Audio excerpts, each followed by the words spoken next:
ನಾಳಿನ ಪ್ರತಿಭಟನೆಗೆ ಯಾರೆಲ್ಲ ಭಾಗಿಯಾಗ್ತಾರೆ ಸರ್? ಎಷ್ಟೊತ್ತಿಗೆ ಆರಂಭ ಆಗುತ್ತೆ? ನನಗೆ ನಾಳಿನ ಪ್ರತಿಭಟನೆಯನ್ನು ನಮ್ಮ ಸ್ಥಳೀಯ ನಾಯಕರಂತ ಸ್ವಾಮಿಗೌಡರು, ನಮ್ಮ ಇಂದ್ರೇಶ್ ಕುಮಾರ್ ಅವರು ನಿರ್ಧಾರವನ್ನು ಮಾಡ್ತಾರೆ.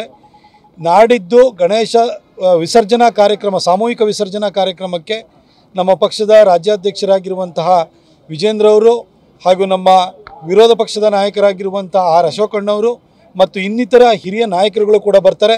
ಹಾಗೆ ನಮ್ಮ JDSನ ಎಲ್ಲ ಪ್ರಮುಖರು ಇವತ್ತು ಬಂದಿದ್ದರು.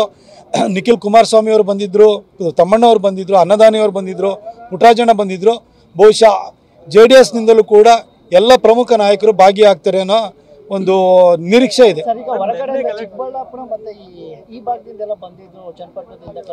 ಚನ್ನಪಟ್ಟಣದಿಂದ ಇಬ್ಬರು ಬಂದಿದ್ದರು, ಅದನ್ನು ಗುರುತು ಮಾಡಿದ್ದಾರೆ. ಇನ್ನು ಉಳಿದವರೆಲ್ಲ ಸ್ಥಳೀಯರೇ ಅಂತ ಹೇಳಿದ್ದಾರೆ.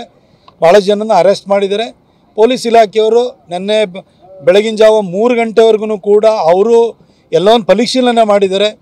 ನಾವು ಏಕಾಏಕಿ ನಾನು ಯಾರ ಮೇಲೂ ಕೂಡ ಆರೋಪ ಮಾಡಲ್ಲ. ಪೊಲೀಸರು ಕೂಡ ಬಂದೋಬಸ್ತನ್ನು ಕೂಡ ಮಾಡಿದರು. ಇದ್ರ ಮಧ್ಯದಲ್ಲಿ ನೀವು ಮಸೀದಿ ಯಾವುದೋ ಬಿಲ್ಡಿಂಗ್ ಮೇಲೆ ಕಲ್ಲು ಹೊಡೆದ್ರೆ, ರಸ್ತೆಯಲ್ಲಿರುವಂಥ ಲೈಟನ್ನೇ ಆಫ್ ಮಾಡಿದರೆ ಏನು ಮಾಡೋಕ್ಕಾಗಲ್ಲ. ಪರಿಸ್ಥಿತಿ ಕೈಮೀರಿ ಹೋಗಿದೆ.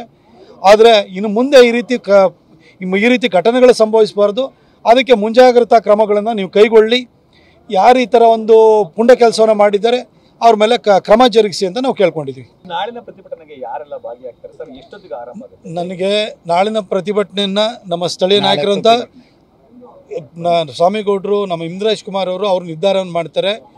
ನಾಡಿದ್ದು ಗಣೇಶ ವಿಸರ್ಜನಾ ಕಾರ್ಯಕ್ರಮ, ಸಾಮೂಹಿಕ ವಿಸರ್ಜನಾ ಕಾರ್ಯಕ್ರಮಕ್ಕೆ ನಮ್ಮ ಪಕ್ಷದ ರಾಜ್ಯಾಧ್ಯಕ್ಷರಾಗಿರುವಂತಹ ವಿಜೇಂದ್ರ ಅವರು ಹಾಗೂ ನಮ್ಮ ವಿರೋಧ ಪಕ್ಷದ ನಾಯಕರಾಗಿರುವಂಥ ಆರ್ ಅಶೋಕಣ್ಣವರು ಮತ್ತು ಇನ್ನಿತರ ಹಿರಿಯ ನಾಯಕರುಗಳು ಕೂಡ ಬರ್ತಾರೆ.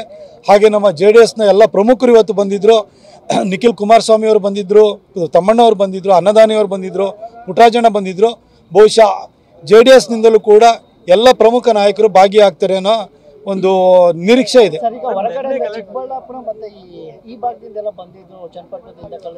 ಚನ್ನಪಟ್ಟಣದಿಂದ ಇಬ್ಬರು ಬಂದಿದ್ದರು, ಅದನ್ನು ಗುರುತು ಮಾಡಿದ್ದಾರೆ. ಇನ್ನು ಉಳಿದವರೆಲ್ಲ ಸ್ಥಳೀಯರೇ ಅಂತ ಹೇಳಿದ್ದಾರೆ. ಭಾಳ ಜನನ ಅರೆಸ್ಟ್ ಮಾಡಿದ್ದಾರೆ. ಪೊಲೀಸ್ ಇಲಾಖೆಯವರು ನಿನ್ನೆ ಬೆಳಗಿನ ಜಾವ 3 ಗಂಟೆವರೆಗೂ ಕೂಡ ಅವರು ಎಲ್ಲವನ್ನು ಪರಿಶೀಲನೆ ಮಾಡಿದ್ದಾರೆ. ನಾವು ಏಕಾಏಕಿ ನಾನು ಯಾರ ಮೇಲೂ ಕೂಡ ಆರೋಪ ಮಾಡಲ್ಲ. ಪೊಲೀಸರು ಕೂಡ ಬಂದೋಬಸ್ತನ್ನು ಕೂಡ ಮಾಡಿದರು. ಇದ್ರ ಮಧ್ಯದಲ್ಲಿ ನೀವು ಮಸೀದಿ ಯಾವುದೋ ಬಿಲ್ಡಿಂಗ್ ಮೇಲೆ ಕಲ್ಲು ಹೊಡೆದ್ರೆ, ರಸ್ತೆಯಲ್ಲಿರುವಂಥ ಲೈಟನ್ನೇ ಆಫ್ ಮಾಡಿದರೆ ಏನು ಮಾಡೋಕ್ಕಾಗಲ್ಲ. ಪರಿಸ್ಥಿತಿ ಕೈಮೀರಿ ಹೋಗಿದೆ. ಆದರೆ ಇನ್ನು ಮುಂದೆ ಈ ರೀತಿ ಘಟನೆಗಳು ಸಂಭವಿಸಬಾರ್ದು. ಅದಕ್ಕೆ ಮುಂಜಾಗ್ರತಾ ಕ್ರಮಗಳನ್ನು ನೀವು ಕೈಗೊಳ್ಳಿ. ಯಾರು ಈ ಥರ ಒಂದು ಪುಂಡ ಕೆಲಸವನ್ನು ಮಾಡಿದ್ದಾರೆ ಅವ್ರ ಮೇಲೆ ಕ್ರಮ ಜರುಗಿಸಿ ಅಂತ ನಾವು ಕೇಳ್ಕೊಂಡಿದ್ದೀವಿ.